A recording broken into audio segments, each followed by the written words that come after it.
Welcome back into Talking Fitchburg. Joining today is your sustainability specialist and more. And more. And more. So much more. Hi, Phil. How are you? Doing great. How are you, Jeremy? I'm fantastic. Because I'm excited. Awesome. We got a lot of good stuff to cover here this month. It's getting warm out. It's getting exciting. Yeah. And we sun, just we're had getting rain. Love yeah. it. Yeah, everything's kind of coming together. Leaves are forming. It's great. Flowers are blooming. April showers are done. May flowers are here. Isn't that how that works? And May showers. Okay. Well, we are here to talk about a lot of things. First, we're going to start with a sustainability plan update. I know you said there's not too much to update, but There's not. as a recap here, just for people that they know what you're working on and what's to come, Phil. What's to come? We are currently in the drafting stages, so we're working with our planning team to put together, we've kind of got our set of high-level goals that we want to achieve, and now what are the actions that we think are going to get us there, and we want to get these actions sort of filtered out by the planning team, and then also run those past staff and some other stakeholders to make sure that they are comprehensive and a good balance of feasible and ambitious. So we're going to get all that done over the next couple months and hope to have a draft plan put together end of June into July. Probably in July is when we'll have a draft plan. And then we'll publicize that, bring it to council and some committees, and get that final product refined by Halloween-ish. I say we bring it here and we just go step by step through it. Yeah, how much time do you have? It's going to be a great show. It's going to be our first record breaking show where you come on here in just 3 hours. 3 hours of. We take it section by section. Easy for me to say. Oh, break yeah. it down. I'm excited. I can't wait to see it. It's going to be truly not poking fun at it. It's actually going to be a really great resource for the city moving forward, and that's what's most exciting. So, very excited to see the results on that. Speaking of results, set myself up here. Hey, Results from the recycling day, spring recycling event. Yes. I got to interview you. You were standing on the roadway directing traffic. I was. And you're like, I think this may be the most I've seen in a while. And I wasn't far off. weren't. It had been a while. It wasn't the most ever. We had over 5 tons of confidential papers collected for shredding and recycling, and that was the most we had seen since the fall of 2021. That one was notable because it was the first event we'd had in like a year and a half. So people had been hanging on to that paper waiting. So discounting that, where it was a lot of stuff piling up over 18 months, this was the largest we've had in quite a few years for paper shredding. Electronics recycling, over 6 tons, which was also the most we'd had since spring of 22. So both just really exceptional turnout. A lot of people participated. It was great to see. And we don't have a date yet for our fall event, but look to have another successful shred and recycle event in September-ish. I was pretty impressed by the number of people that turned out. Me and Scott from staff here came to film the story, and we both took a side. He took the shredding, and I took the electronics. And the amount of people that were there, and just when I was looking at the pile of electronics, like, just some cool electronics that people have had, and glad to see those not going in the landfill. Yeah. But it's cool to see everybody come out for it, because you just never know. And then you got in your car and you waited for a while. Well, we had to get that shot of you haggling us in line, but of course. No, it was just awesome. It takes a village, right? I mean, it's for a lot of reasons, but it was awesome. Yeah, and we're used to getting some rushes. You get kind of your 8 a.m. rush, and then it calms down around 9, and then another one about 10 or 10:30, and then it calms down. It just never let up. Yeah. I think we had maybe a 15-minute break in the whole 3-ish hour event where we didn't have a line of cars back on Lacey Road, and just really, really excited at the turnout. Yeah. Well, thank you for everybody who came out, and I said we'll look for the fall event coming up. Yep. Be good. All right, turning our attention to outside. May kicks off a lot of things. It's Bike Month. It's Lomo May. It's your favorite month. I don't know. I wanted a third one, and I just didn't have it. National Police Week's coming up. National Police Week, fully into baseball season. There's a lot of great stuff. We're not talking baseball. I'm angry with you on that. Lomo May, though, we do want to talk about. Lomo May was once Nomo May. It was. Lomo May. What are we mowing? Well, we're mowing less. So Nomo May started several years ago, and this was inspired by the Xerxes Society, which brings a lot of attention to pollinator habitat and health, particularly over actually in Europe, I believe. But this crossed the pond, and about 4 or 5 years ago, I hope I get this right. I think it was Appleton, Wisconsin, that was the first city in Wisconsin to have a No Mow May program, and that has kind of spread all around the state. We did a pilot last year of No Mow May. This year we changed the name to update it to Low Mow May, and this is in line with what Dane County and the city of Madison have done. But really, this is all about the same goal. It's decreasing the amount of lawn care we're doing, specifically with the intent of helping pollinators and other invertebrates as they're emerging in the spring. So we all know that you get into June and July and plants are going crazy. There's flowers everywhere. It's just, just kid in a candy store kind of a thing for pollinators, bees and butterflies and the like. When they first emerge in the spring, there's a much more limited selection of foraging for them. And so one thing that people can do to help them out is to allow the flowers that are in their lawn to grow a little bit more. And some of those early season ones, some of them are invasive spreading, things like dandelions, but some are native, certain clovers and violets and things like that. This just gives a few more options for these foragers to find food early in the season.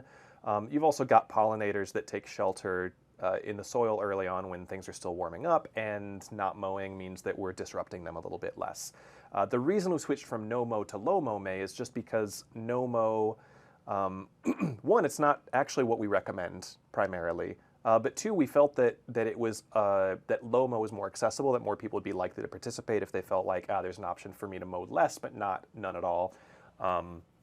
And that no mow, I think, gives this idea of just a bunch of lawns that are left in a wild state, completely unmanaged and unmanageable, and understandably, neighbors don't necessarily like seeing that next door. The reason that we recommend low mow is that more research shows that actually these flowers that are in lawns really do best when the grass gets up to like 5, 6, 7 inches. Getting beyond that doesn't necessarily add any extra benefit. What it does do is it makes it harder to mow when you end up trimming your lawn eventually. If you get it up to 12 inches, that's really tough for your mower to handle. I call that a hayfield. Yeah, basically, you if you get it long enough, and this happened actually, the city kind of piloted this with some of our public land years ago. And they found that they actually had to get specialized equipment to come in and take it down after not mowing for the whole month of May, and ended up being more expensive. And just the other issue is that what you find from a lot of lawn care professionals is that it's damaging to the grass if you cut off more than a third of the full length of the blade at once.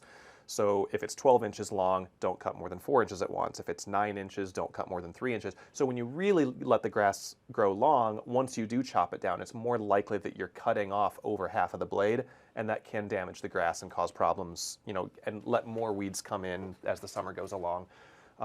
So we thought that low mow May was maybe a better balance overall for kind of that combination of lawn care and health of pollinators.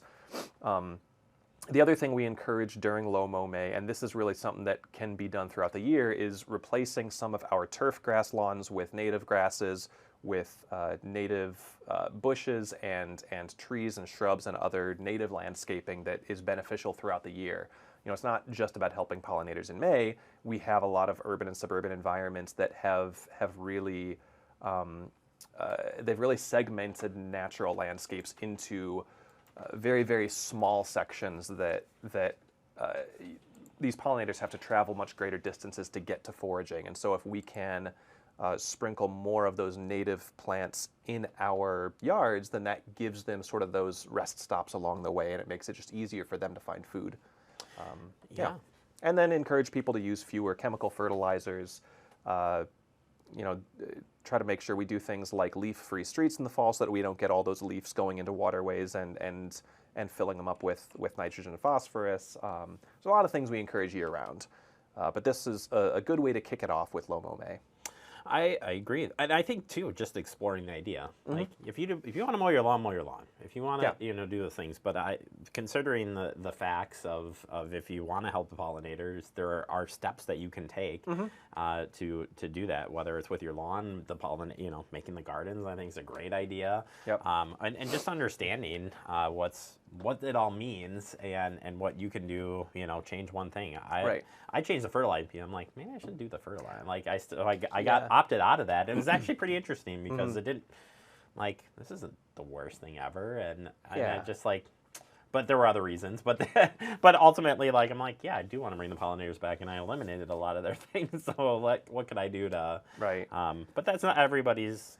And it doesn't have to be an all or nothing approach. My wife and I have done a combination. You know, we got a house that has a number of like dandelions and tulips, and those aren't native, but or sorry, dandelions. Yes, of course, everybody has those, but daffodils and tulips, which are not native, but also they're really pretty. And so we keep some of those. We've put in some native plants. We've planted a couple of native trees. We haven't gotten rid of our entire grass lawn. I still go out and mow. You know, I'll probably mow twice during May, but not every weekend. You know, make sure that the grass can grow a bit, and then cut it down. I set the mower to its highest height so that when I cut it down, it's still like 4 inches long. You know, we're not going you know, full bore on it. We're doing a balanced approach ourselves I think as well. it's a trial and error thing too. Yeah, like you find what works for you in your yard. So last year I tested it where I did I left one section alone. Okay. And then I switched up on the kind of the heights on the mowing, and I was like, okay, you know, kind of just trying to understand a little bit of like, what does that look like if you don't mow versus you continue to mow? I don't know. I like it's sort of an experiment. But yeah, it is, and I think it's interesting too to challenge our own conceptions about what a yard should be. You know, for some people, if that's really the thing that appeals to you, you know, there are ways to make that happen. But also, I think that that's just a concept that maybe we should challenge and have a little bit of a different appearance of what a lawn should be, what function it serves. You can still, you know, kick a ball around or play in the lawn if it's not, you know, a putting green. What's perfect, right?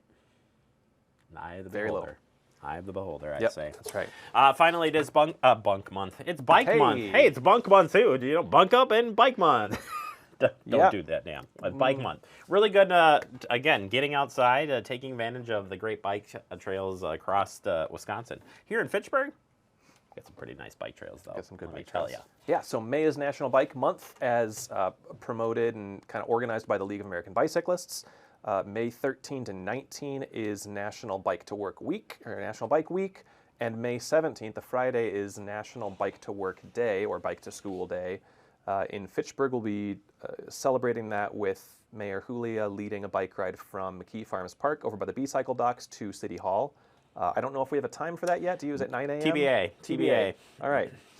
TBA. So we'll that will pass be it out happening. when we Look get for it. Once we get into June, we also have Wisconsin Bike Week, June 1 to 9, and that's when we'll have a bunch of kind of all around the bike trails around Madison and Fitchburg and the surrounding areas. We'll have different organizations set up with booths to provide some morning refreshments for commuters and handouts, other information. Some spots will have bike repair stations if you need some quick tune-up things with your bike. But that's getting into June. For May, it's all National Bike Week things, and the Chamber of Commerce is also taking part. They're promoting again for the third or fourth straight year, Bike the Berg.